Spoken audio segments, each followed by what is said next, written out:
Well, welcome back to this episode of Wisdom Rising. Today I'm joined with one of our students here at Moon Rising Shamanic Institute. Stacy Saucedo started taking so many of our master classes and really watched the progression of how the master classes has developed.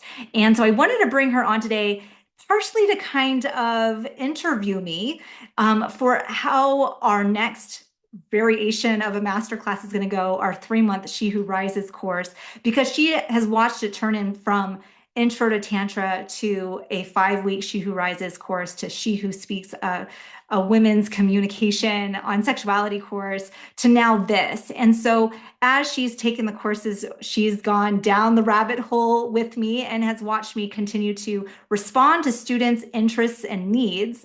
And this is the next variation as She Who Rises. So I wanted her to come on so that we can share our journey together, what it was like for her to be a student, what was it like for me to be the mentor, the teacher, the facilitator of these experiences, and what this next variation is going to include. I hope you enjoy the discussion, the journey, and know that She Who Rises is our 3-month container for women on sexuality, on tantra, on understanding the chakra systems and the way energy moves and how that affects our capacity for psychic protection. And so if you're interested in that, be sure to check out the show notes. And if you have any questions, be sure to reach out to me. We start May 26th, and let's dive into the show. So I want to say welcome, welcome, welcome, everyone. Welcome, Stacy, for joining with us today. Stacy is someone, I think we've known each other for, I think you came into my energy field maybe a year ago. And Stacy is a shamanic Reiki practitioner, has studied extensively in both fields, and came into my world to kind of fill in some educational gaps, and then has taken many of our master classes, and she's got her own practice going down in, why am I Nevada. blanking? Where are you located? You're in Reno area, but where is it? Gardnerville, Nevada. Gardnerfield, Nevada. Okay. So I just thought, since Chantel wasn't available today, she has been in Hawaii and just got home and she's jet lagged. I was like, I'm going to do something a little different. This will be fun. I'll bring Stacy on because there's been this interesting journey that she's been on and I've been on, at like that parallels in a way. And I love this because as Stacy has been taking a lot of our master classes, I've been developing a lot of master classes, and there's this journey that kind of paced because I tend to meet the energy of my students and going, what's next? What's next? What needs to come through next? And so she's been able to witness this development. And I'm really excited to have her on because not only has she participated in it fully and completely, she's got to witness me and like the taking these next steps for the development of them. So I just want to say welcome, welcome to the call, Stacy. Thanks for being here. Thank you. Thank you. I found that you have great humility, and so as I've gone along, I have learned so much more than I even anticipated in this variety of classes I've had the opportunity to take through you. So yeah, I just wanted to say that out loud. I wasn't even aware of the opportunities that have come up with this. Yeah. Um, Well, and I would love to know, like, if you wouldn't mind telling our audience, like, where you're at then and now. Like, I would love to know, just, I'm sure they would like to hear um, what your journey has been a little bit with your Reiki and shamanic background, and maybe what pulled you into taking some of the master classes and what they were. Maybe we can start off that way and then we can kind of get into it. Love this. Okay, so I don't know. It was eight years ago, maybe 10 years ago. I had taken Reiki 1 from a gal, and it was so interesting. There I was doing Reiki on a plant, and then I searched Reiki on Facebook, and you popped up out of Montana, no less, and um, I didn't think I could do what you do. And as we went along, I kind of lost touch, or then you would pop up again. And it was about maybe 2 or 3 years ago now. I was coming home and you had an introduction to what you do on the phone. So I pulled over brought myself into your introduction, and I was just so touched by you and Chantel and the amount of heart that went into it. And I remember you even your voice cracked and you got a little emotional, and I felt like I wanted to, reassure you. Yes, you're doing the right thing. You totally know, but I was just new to this, and so another year or two goes by. I've been studying with a couple of teachers locally, and I thought, well, I need a little coaching on all things because I'm not comfortable, and I've probably missed some things, with working and trying to do all the things. And so I think I signed up for you for like a 6-week coaching Yeah. portion, and it totally went a different direction than what I wanted because I asked one question, and I'd been asking everybody that I knew, why Reiki? Why Reiki? We're studying shamanism. Why Reiki? And you completely lit up, and I think you talked for an hour straight about why Reiki and your journey to find your way, and that kind of thing. So that's how it all started for me. And so as we go along, I'll think, oh, I really need some help. I said to you one day, I really need to find somebody to teach me how to coach the right way so I'm not always trying to fix you. Because as women, and I was raised to do that, and you said, well, wait a minute, this has been, but I don't know how you put it, I don't remember now, but that's a topic I wanted to share. And so that's kind of where I went, okay, sign me up, let's move forward. Yeah. And every direction has been amazing. And I don't know how this comes to you. I don't, how do you, how do you, how How do do I you do pick? that? I think it's just like when you asked me about where does Reiki fit into all of this or why Reiki, I get so lit up by the question. Like I don't know much about human design. I'm like, which one is it? Which modality? I don't know much about human design, but when someone told me I was a generator, like I had someone read it and they said you're a generator, which means that you respond to your audience.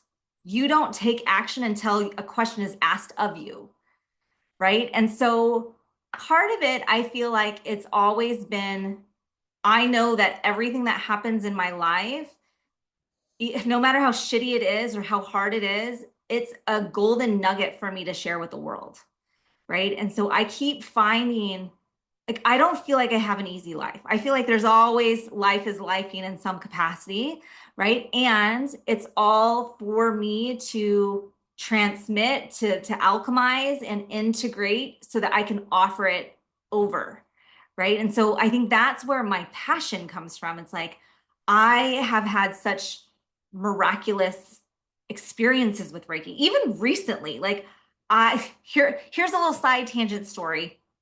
I'm gluten free, have been gluten free for 12 or more years. And we have a new French bakery in town, and there's this whole idea that if you eat European flour, you might not have the same response, right? I'm like, all right, my body's doing really well. Feel like I'm in a place where I can like see if it's still a trigger. So I go have a French pastry, and it's freaking amazing. I haven't had gluten in like over a decade, right? Like I am in indulging. So the first day we went, I only had 2 bites. I'm like, okay, I'm fine. I feel okay. So the next day we go back, I get a croissant, like a ham and cheese croissant. And I'm like, well, that's probably less pastry because I've got it full of ham and cheese, right? And it was like 2 for 1, right? And so they put some things in a bag and I bring it home. Third day, I have another pastry because I got some at home now. And I'm like, I feel heavy. Like I feel heavy after I eat this, but I'm not having any major reactions. Well, I have an autoimmune, and yesterday I woke up and went to the bathroom, and what I saw was not okay. It was not okay. And I don't want to go too BMI into it, but it was the worst I've seen in over a decade. And I'm like, okay, this isn't okay, but I'm not scared. I know what to do. I have the things, I have medication on hand, and I'm just gonna go take a 3 hour nap and I'm gonna give myself Reiki through the whole thing. And I haven't had what happened yesterday morning happen again, which doesn't make any sense. Logically, your internal colon lining cannot repair that quickly. Like it doesn't logically make any sense physiologically. This shouldn't be okay. But at the same time, I'm like, well, 3 hours of Reiki, 5 hours of Reiki.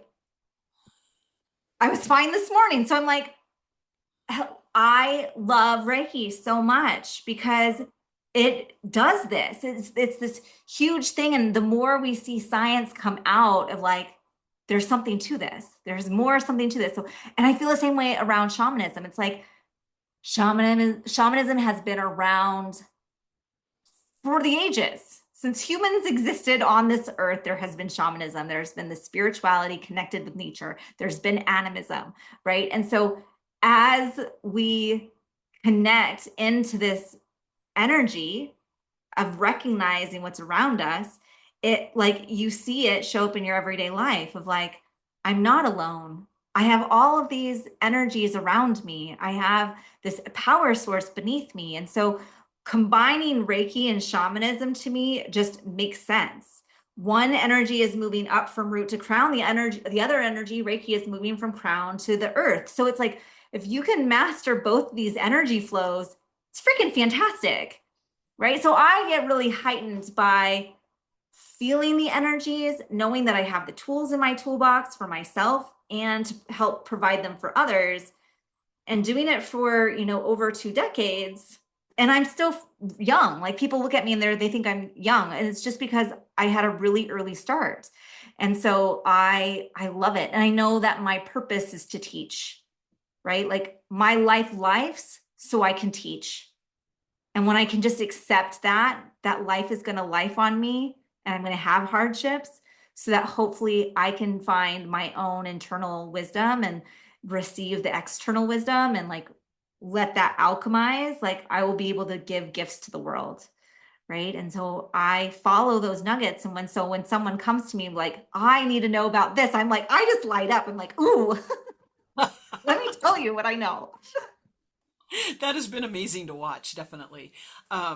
But I would say that throughout these courses, whether it was She Who Rises or She Who Speaks, there's always the content to focus on. Mm-hmm. And then if the content then grows or expands into something more, it's really been a blessing to be able to just be myself in these classes and ask the dumb question or give input. I've always been treated with value and respect for those things and as an individual. So I just wanted to mention that too, because sometimes you don't get that in these courses. Yeah. In other courses. Yeah. Groups. Well, and I think that was one of the big things I learned when I started studying tantra is the acceptance of the whole self and all of your parts, right? Like I feel like I had spent many years on my own journey going, this part of me is too much, or this part of me is not enough, or this part of me is too loud, or this part of me is too small. And there's all of this internal judgment that we have, right? And I think we all have it. And that was after years of doing Reiki and years of studying the chakras and how to fix myself. How do I really come into an area of how do I shift it, right? And so there's almost a fixing energy to a lot of the spiritual industry. And you can even see it in our own content, right? You go back 5 years on the podcast, you go to my YouTube channel, you watch the old stuff, and it's like, we work on this chakra to fix these things. We heal these things, right? And so I had to go through my own journey of going, what if it's not too much? Or what if it is enough? Or what if I can just love those parts of me that feel that way, and instead of resisting it, right? So there's been this like the tantra stuff that showed up really allowed me to have self-acceptance,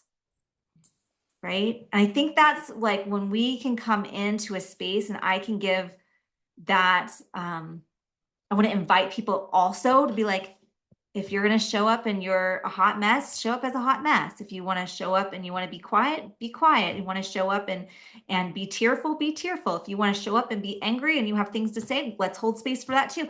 And that's not something you see all the time. No, no, there isn't always room for that. And I actually experienced that. It must have been in She Who Rises. She Who Rises, definitely. I remember asking a bunch of questions that were super touchy, and you answered them, and maybe me and another were smiling and so excited, but that really touched a spot for two other people in the class, and you could tell that they were upset. And so it was really nice that we could all make room for that, Yeah. for each other. Yeah. Right. And because that's tough. Yeah. And figuring out how to hold the container of like, can you have two people who are smiling and two people who are upset by the same exact content? Right? Right? Like Yeah. there's like a facilitation type energy that comes with it where it's like, can we all hold space and witness each other and be okay with it, each other? And like that's an interesting thing to like recognize and hold space for and see how it can evolve, not to necessarily calm one or bring the other up. It's just like, how can we just be in witness and notice what we notice as we move through this journey together? Right? Like, Yeah. Yeah. yeah, Typically, when a nerve gets struck for me, I'm really good at being happy. I'm not good at when something strikes a nerve and, ooh, I need to examine that. And to have anybody see that vulnerability in me. And so this is really the first time where I'll tell you the truth. I do kind of practice that. I make sure that if that vulnerability comes up, I'm addressing it, not squishing it down and pretending. And so what an opportunity. I had no idea that I could possibly, you know, be in a group of people like that and actually let that part be seen. So yeah, amazing. right. Right. Well, and I think that you've hit something there. So it's like, I know it was last fall that the first intro to Tantra masterclass that we had. And that's kind of what some of the big premises of that class was learning how to hold sacred space and sacred communication right from the beginning, and learning how to recognize what feels safe in our bodies, Hmm. right? Like that's Yeah. so hard to like know if I'm in a group, is it okay for me to be vulnerable or is it not safe? Like what are those signs of safety? Because a facilitator can't do it, like there's she can do a lot, they can do a lot of the things, they can support giving the signs of safety, but it's really on the participant to recognize and the willingness there of like at what point do they want to engage, how vulnerable do they want to be, and what do they need to be able to share and shine that part of themselves. And so I feel like one of the things that I do really naturally is I'm vulnerable too, Hmm. Yeah. right? Like I feel like my vulnerability welcomes other people's vulnerability. And Ab- that, right? Mhm. it really works actually, because I've asked you some really personal questions um, for your perspective, and you answered them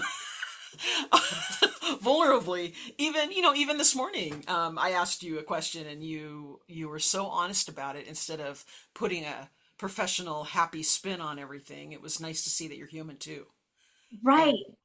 and And I using these skills. Yeah.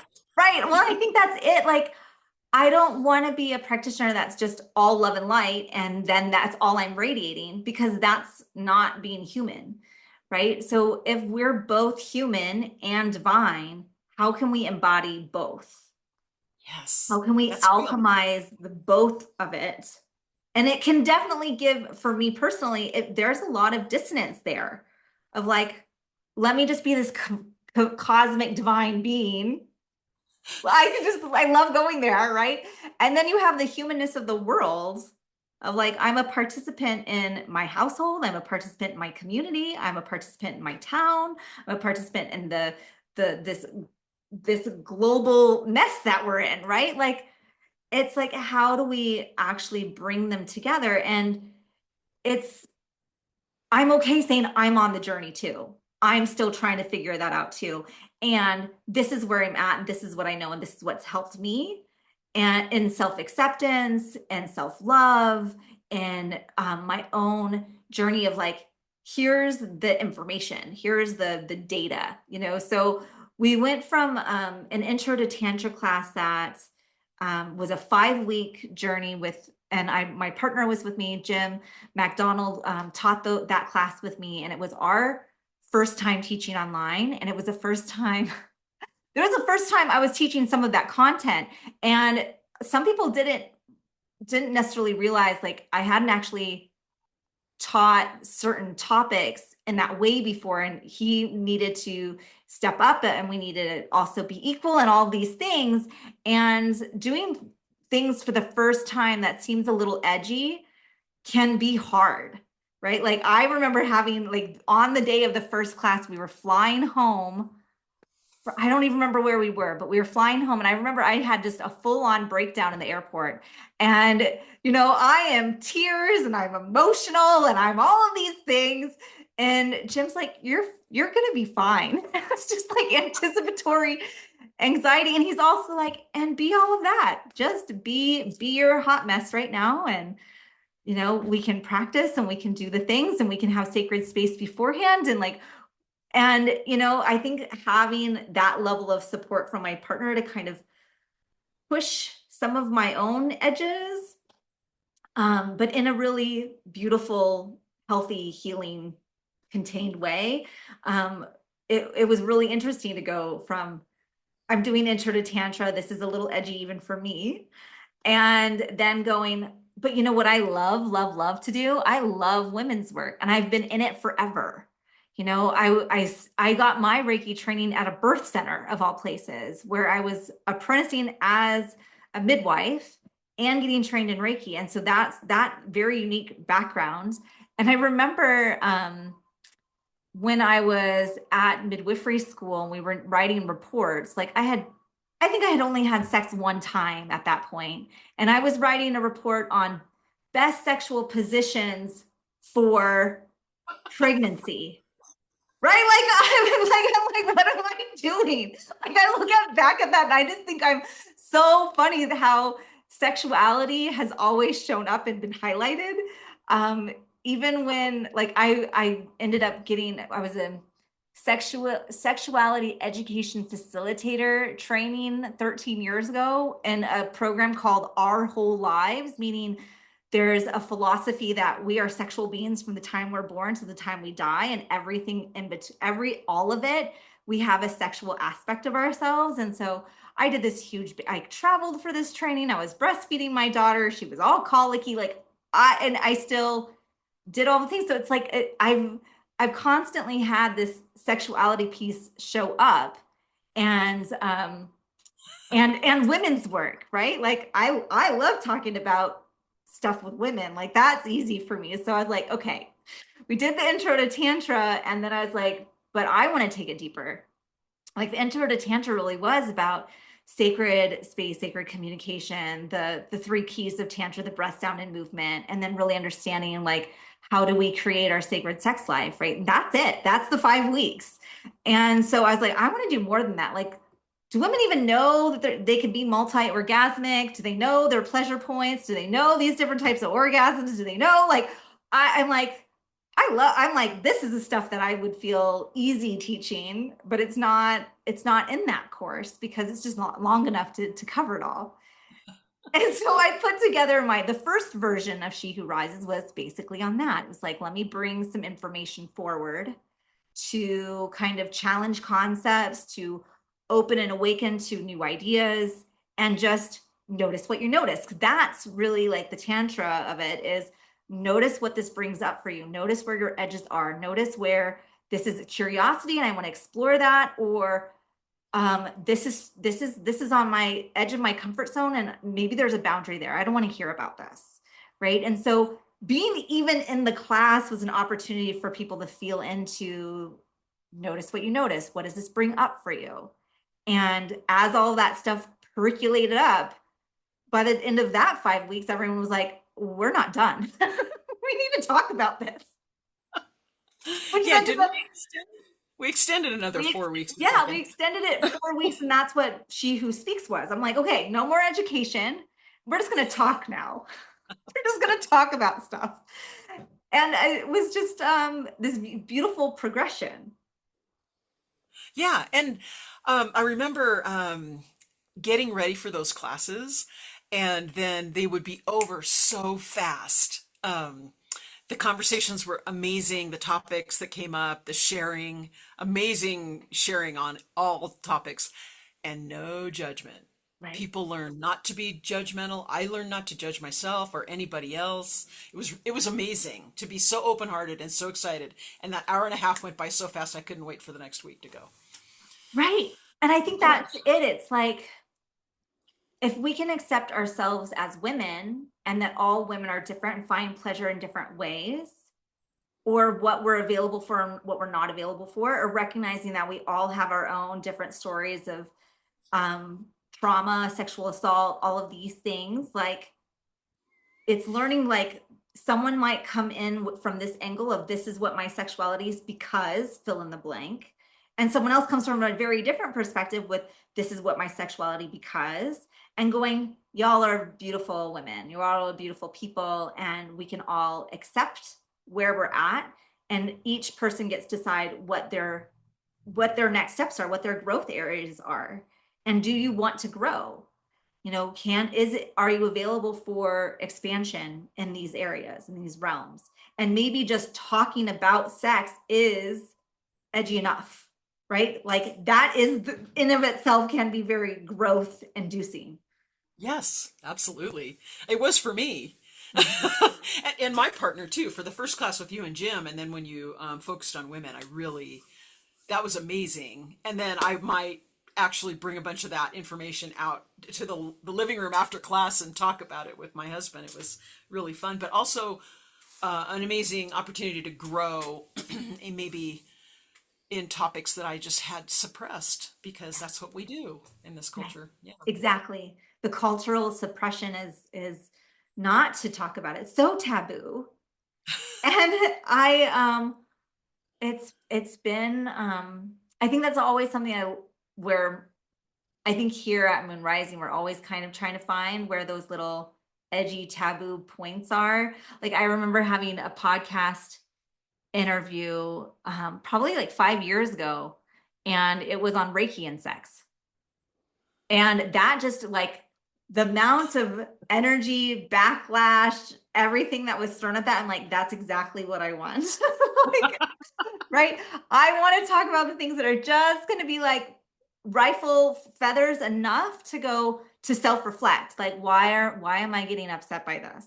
Why do I feel activated when I hear about Reiki and sex together?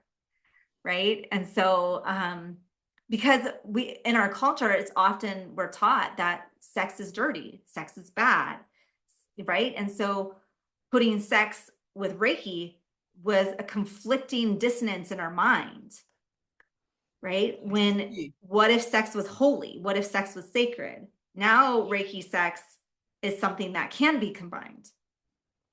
Amazing. Yeah. Good. Right? Yeah.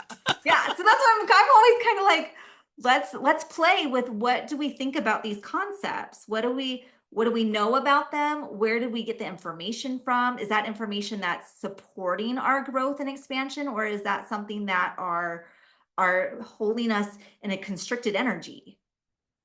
Right? Yes. Like that fear. Uh-huh. Absolutely. That's what I've feel like I've experienced my whole life. And so it was really nice to kind of come out of the closet and and be able to have conversations about things and not be embarrassed. Right. Whether it was in your container or it was outside of my container with my husband or my partner, or I actually talk about this all the time in my opportunities with being around other women, Yeah. and even my LGBTQ friends. I've been like, hey, can I talk about this with you? Maybe they weren't so comfortable. but some were, and some have been able to open up.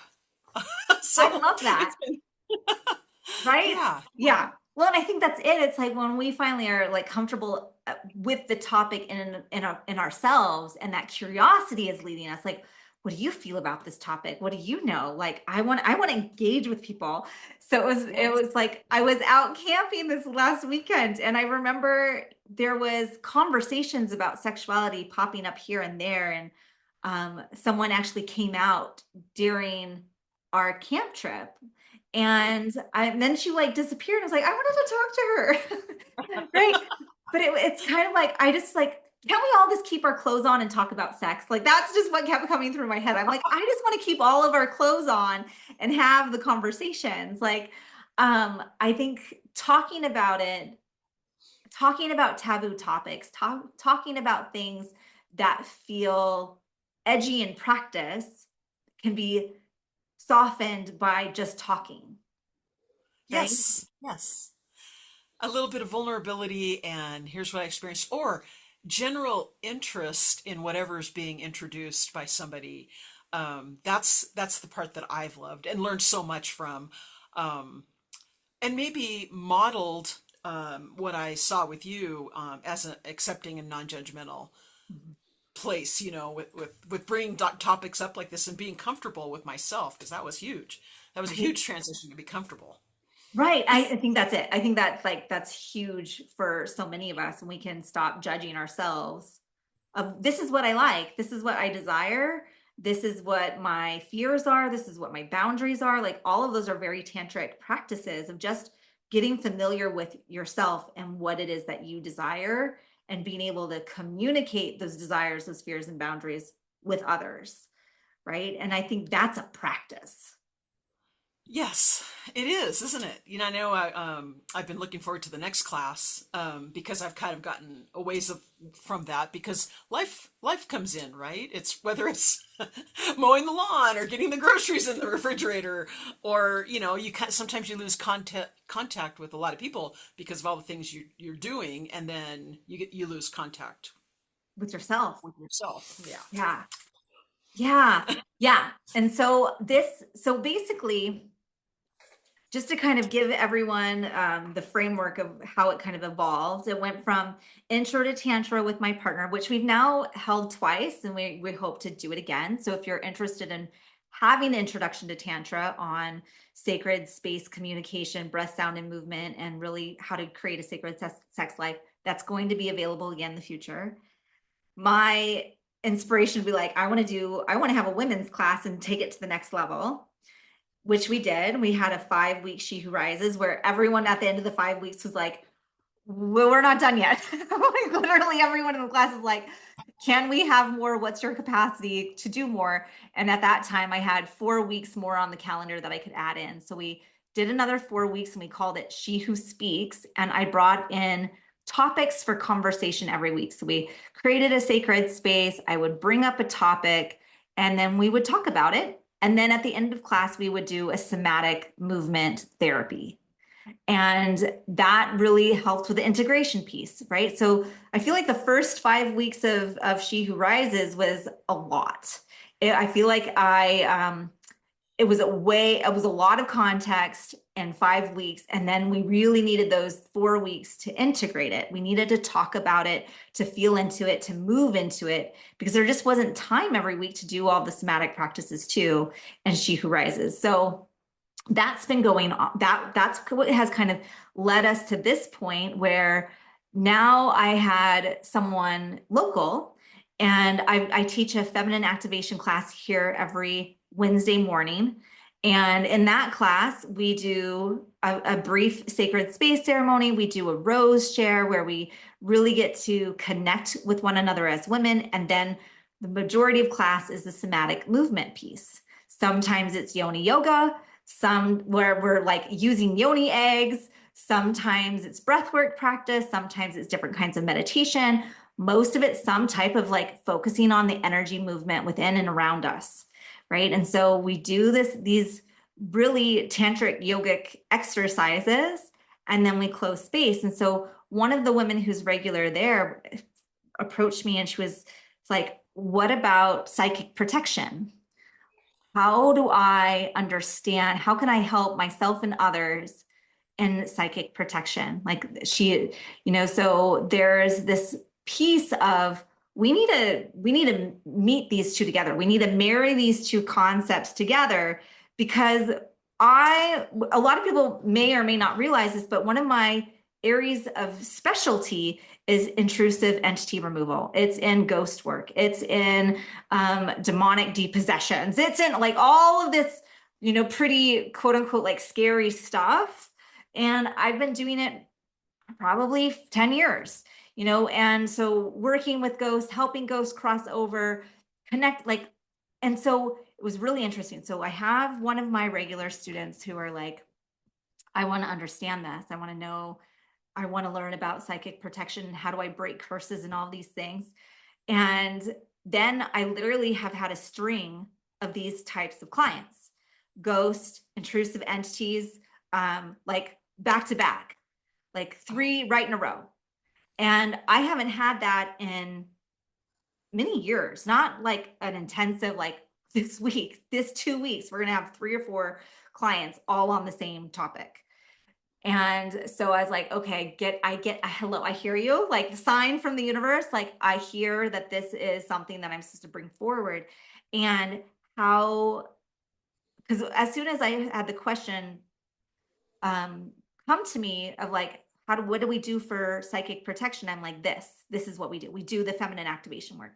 We do the energy movement. We strengthen our field. We move the energy through, because when we're in expanded state of energy, our heart is open, our chakras are beaming. When the fear and the constriction is absent, you don't have energy cord attachments. You don't have intrusive entities moving in. You're able to break the curses, right? Yes, excellent. I'm so excited about this. So like, Stacey hasn't heard quite what I'm creating, but we're bringing in pieces of the tantra, the breath, sound, and the movement. We're bringing pieces in on understanding our bodies as women and how do we make things pleasurable, and how do we self-accept ourselves of what our desires are, what our fears are, what our boundaries are, and really like focusing on those boundaries. When we have good boundaries with ourselves, with others, it also transfers to boundaries in the psychic field as well, right? So this particular variation of She Who Rises is not 5 weeks, it's 3 months. And the reason why I'm doing this is because I want to bring in the somatic. I want to bring in the piece of, we need to understand what's going on inside of us is we're going to be reflected externally. So the more we do the somatic practice, the more we move the energy through and release what doesn't serve us, release the fears, release the judgments, release the attachments, release, then you are just this beaming toroidal fluidly flow. And it's like you can walk around in that. And then recognize if someone's in a really low, fearful place and you come into their energy, it's like a Venn diagram. Are you going to allow their constrictions, their fears to influence your energy flow? It happens all the time. Yes, it does. Right? So then we get back to the practice. We go back to the practice of our breath work. We go back to our expansion energy. And then we meet the world again. And it becomes easier and easier and easier when we recognize their energy is depleted, they're in contraction. And I can just, as an empath, give to them and try to fix it. But they're just going to do the same thing. They're going to deplete on their own. Right? So how do we have those boundaries? Right. You pick up, I think as women, you pick up everybody's energy, and and you try to fix and help and support, and then now you're carrying theirs as well. Right. I know that's my problem. One of them maybe, but yeah. You're not alone in that. I think so many people in the spiritual industry are empaths, and this is the mindset that we've been cultivated into. Our culture supports women being the carriers. We're not all that way, and there I believe there's a better way. of really recognizing this is your journey, this is your part of your path of learning and discovery. And so if you're suffering, I'm going to be over here doing my yoni yoga. And if you want to come join me, you can. Right? Like you can breathe with me. We could do some practices, but you're responsible for your own energy and I'm responsible for mine.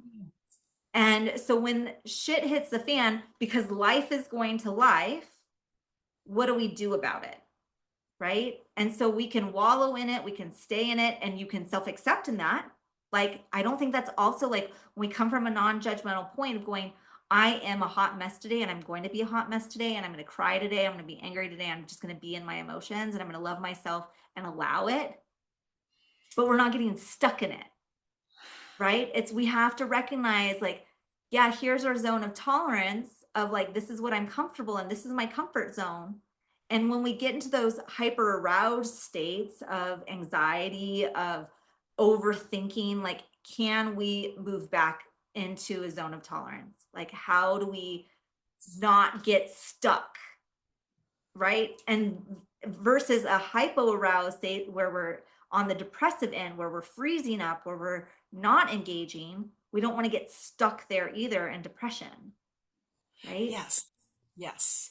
Yes, we have to It's, understand the nervous system too, right? So that's also going to be included in this next variation of She Who oh, Rises. Is I'm going to do a polyvagal theory understanding with the chakras. So we're bringing it to the next level, right? Because I think there's a meaning of this where it's like we need to understand how energy flows, what the chakras are, where and why things get stuck, and what does our nervous system do and why, right? And recognizing that we can flow through the different energy states of being hyper aroused in our zone of tolerance and being hypo aroused. What's movable, that's what we want. We don't want to deny these different aspects of our side, but we want to be able to move through them to get back into our zone of tolerance. And when we can fluidly move, then that zone of tolerance expands, that comfort zone expands, the edges move out, right? excellent. Yeah. Yes. Yes. Much needed. I think as I don't want to call myself a healer, but a facilitator of healing. Um, I think this is just the key to what we need when we go forward with this work. Yes. Right. Right. Yeah. So I think that's where it's like, whether you're a practitioner or you're a beginner, you can take this course, right? Because I really believe that if you want to expand your energy and feel safe within it, how do we move? How do we breathe? How do we sound? And how is that optimizing our energy within and our energy flow without, so that when life we can bounce back quicker and not Yes. get so derailed. Exactly, exactly. And that ties in with some questions that had come up during She Who Rises, or She Who Speaks, actually. As you're working within somebody's field, you know, doing your Reiki thing, you pick up things, and how can you, you know, detach, you know, do I call that a cord that I'm detaching and letting go back, or you know, Yeah. or oh, I didn't even realize that stuck, and the next day I'm still carrying this around, and I, you know, that awareness sometimes escapes me. And so I think that's a hole that I've been missing in my training Yes. is that particular subject. So gosh, I'm really excited about Yeah. this. Because I think that's it. It's like we've all been there. Like some of us may have pick up things and not realize it quick enough. Another pick up and realize it quickly. And that's great. And then there's some that they've gotten into a practice where it's like this is their stuff. Right. I don't like I had a client not too long ago, but it was an intense session. She was energetically purging, you know, Oh, put the sage smoke and a feather over her and her whole body went to convulsions type oh, purging, right? And so and when I can recognize I'm the facilitator of the experience. This isn't my stuff to deal with because I've got the spirit guides and the angels and the power animals, and I have all these heavy lifters, is what I like to call them. It helps tremendously. Like, I was doing a session for Jim last night, right? And I could see his power animal show up and be like, you got all that? Like, I don't want to, because that's the hardest, is when you do Reiki on someone close to you that you love, that you're so willing to take on all of their pain and troubles. Those are the hardest ones. It's so much easier to just do a client and be like, well, that's their story. But when it's your partner, when it's your kid, when it's your parent, you're more energetically inclined to absorb their stuff because I can transmute it. I can do it for them. Right. Yes. Right. Yes. And so Totally I had agree. to be, so I don't do a lot of sessions on people who are really close to me, sometimes for that reason, and too close to it. But, yesterday Jim had a pretty intense headache, and I was like, all right, let me just give you some Reiki. It'll be good. But I had to very clearly start my session with intention, make sure that all really, like, one of my intentional statements is all releases go to Mother Gaia for her reuse and recycling, her composting. And then I do the session, I'm constantly pulling off and sending it to the earth and making sure that either it's seeping into the earth and being composted, or there's a power animal there ready to take it. Oh, lovely. That's my Yes. favorite way. Like, okay, I see his power animal there and they're dealing with it. So I could do a full session for Jim yesterday and walk away from that and feel fine. Right? Like, I could have got the headache. Like, I get headaches really easily. In my first marriage, it was ridiculous. Well, actually, it was actually, I should say, my last marriage, my second marriage. He would get a headache, then I would get a headache, then he would get a headache, and I would get a headache. I was like, this is freaking ridiculous. We're just passing it back and forth. If we can move the energy, we can ground the energy. And that was a big lesson of, like, if we can move the energy, we can ground the energy. Uh-huh. Right. And so when we can have this is energy in motion. How do I take it and bring it to the earth to be composted?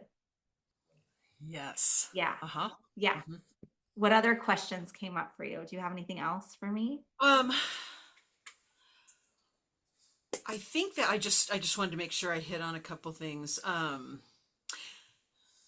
think I spoke to being fearless and experiencing non-judgmentalness Mhm. from you, if that's even the right way to put that. And then without shame and honesty, um,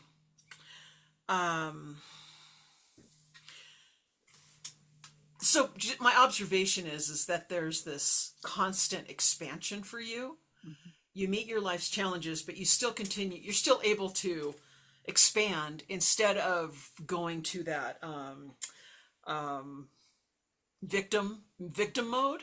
And Yeah. that's such an easy thing to do. And I'm sure there's so much more to this than what I see, but that is the example that's being set while you bring these things forward. And I also love the days where it might be a lot for you, but you still show up for us, present, and let things go. So it sets that example. And so I just wanted to maybe speak to that a little bit more, because or as we go forward and we try to find teachers, and I know we're supposed to wait, the teacher will come, right? But I don't always have the patience to wait for that. I have Yeah. things I want to move forward with. And so it's been an excellent experience to grow and then grow with you, and see that honesty. And so honesty in your state and your emotions, and mine as well. And so um, anyway, I think that I don't have any more questions. I'm just excited, and human design is something that keeps coming up. So I'm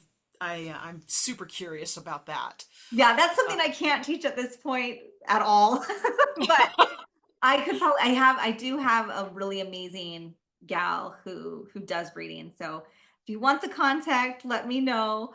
But yeah, I feel like that is something that's so important to me, is the authenticity of who I am, right? And um not trying to shy away from the aspects of me, because when I can be all of me, even if in class I'm having a rough day, I can show up and be like, it's a rough day and I'm here for you. I'm putting on my mentor cap, my facilitator cap, and we're going to do it and we're going to go through it. And oftentimes when I can do that, I can be like, yeah, this horrible thing just happened in my life and I'm still here being in the energy because I know my purpose is to teach. So when I step into the energy of teaching, my energy expands, right? And so it's Beautiful. like finding that joy, finding that passion.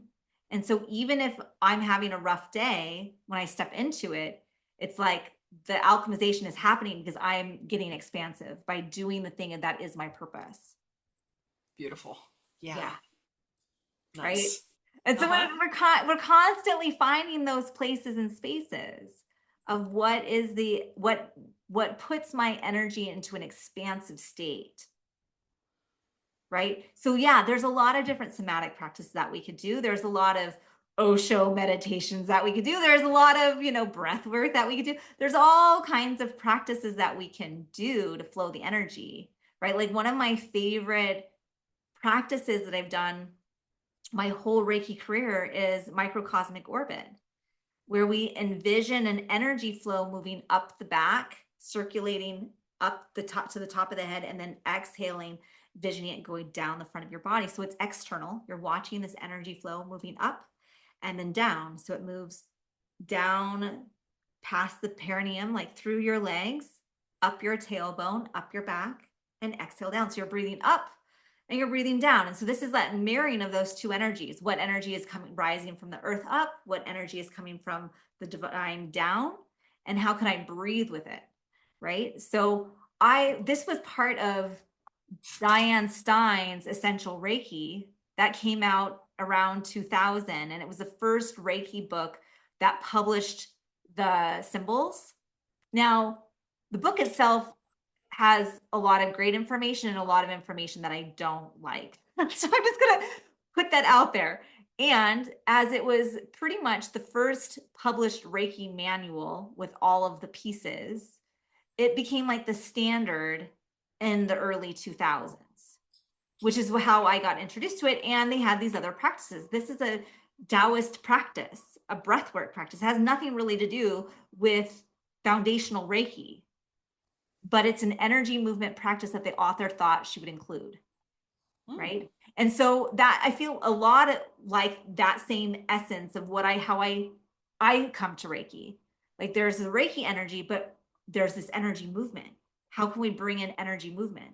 So I love doing this microcosmic orbit, breathing up the back, exhaling down the front, as if you see an energy ball. Maybe you make an energy ball, you put a Reiki symbol in it, and then you visualize it.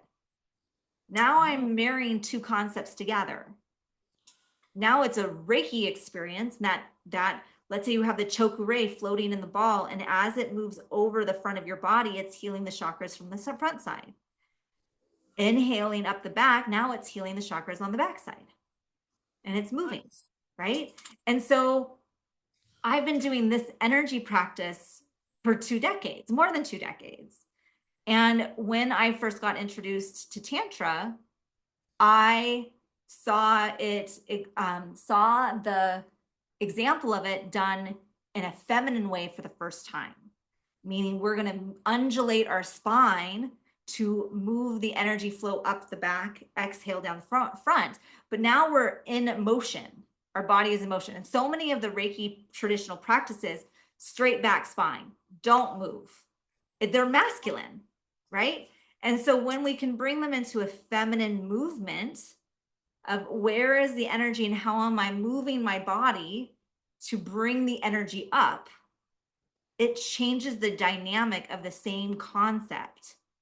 And it just blew my mind. I was like, now I'm bringing this to a whole new level. And this feels completely expansive because I'm doing it the way I want to do it. Meaning I'm moving the way my body wants to move in support of that energy flow. And traditional Reiki, which I love and teach and all of the things, can be very stiff. And so I love bringing in how do we move with the energy? And so now when you get into sessions, it's like, I'm providing Reiki, but maybe I'm not doing the traditional hand positions. Maybe I'm moving with where my hands want to flow to. I'm finding the places and spaces that need energy movement support. Right. And Yeah. so it's just like, is there a right or wrong? Like, what if we just stop judging? Right? Can we just Yes. stop judging about the right way to do it and trust like my body is flowing? I am tapped into the Reiki energy. I'm tapped into the earth energy. This is how it wants to move. And I feel like so much of that is enhanced by the tantric work because it's also the breath, sound, and movement is so welcome. However you want to sound, however you want to move. Here are some breath work practices that are going to support the energy movement, right? So it's all about energy movement. Like I feel like I consistently come back to the thing that inspires me and I'm passionate about the most is the energy movement. How do we Mhm. move energy within our body and into our field and around us, right? How do we do that to support our clients, right? And so it's like, if we can drop some of the, I don't know, the rules, like, so maybe I am a bit of a rebel, whatever.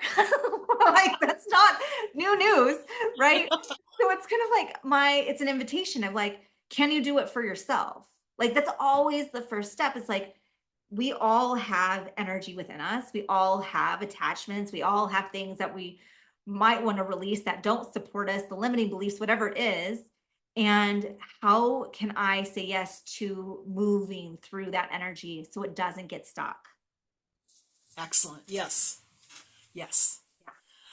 And not Yeah. practice every day. So, yeah, wonderful. Thank you. This has been a Yeah. great conversation. It has been a really great conversation. And that probably is the premise of this next variation of She Who Rises. We start on May 26th. We're going to be going Tuesday nights.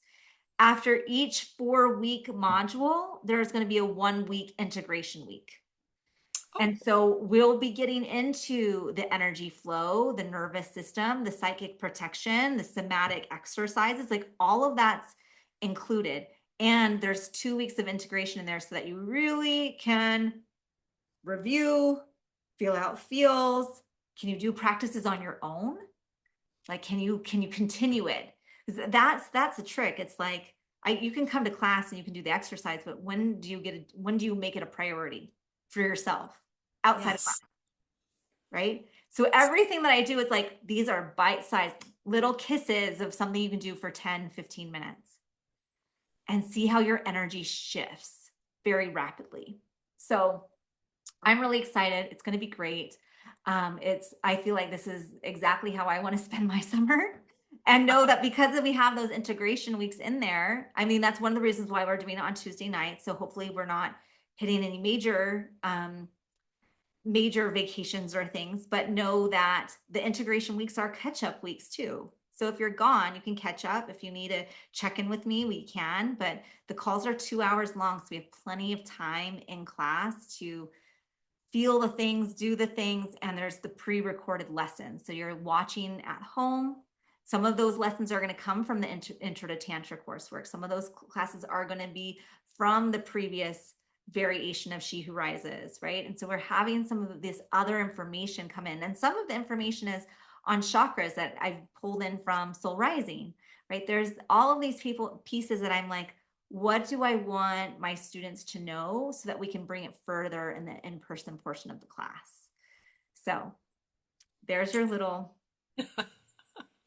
taste of my idea of this. And then if you want to join me this Wednesday, I'm going to be doing Awaken Your Energy, Strengthen Your Field webinar. And that will give you a little more deeper dive into what we've kind of discussed here. Like I want to give people an idea of what to kind of expect, of how to understand energy flow. Because I think there is a missing piece of I can move energy, I can do my Reiki session, my Reiki hand positions, but how do I actually how do I understand the chakras and the energy movement through the chakras and through our field, our auric field, right? And so we're going to kind of get into the structure of it so that people have that premise of going, this is answering the why. Like, why is this important? this, and then once you get it, it's like, oh, well, yeah, okay. We Uh-huh. need to do that. Perfect. Perfect. So, Well, I just want to say thank you for inviting me to have this conversation. Really means so much, and I'm glad I get to share it with you. I And really appreciate you out there. stepping in. That this has been really fun conversation, and I love watching you as you've progressed as a student and really say yes to you. And I think you're continuing on the journey just as much as I am, right? I love it. Yeah, we all are. We all are. All of us women moving forward. Yes, So yes, yes, yes. yeah. So we will see you in class, and we will hopefully see you on the webinar this Wednesday. And until then, I hope everyone has a lovely week. Take care, and we'll be in touch. Thanks, everyone.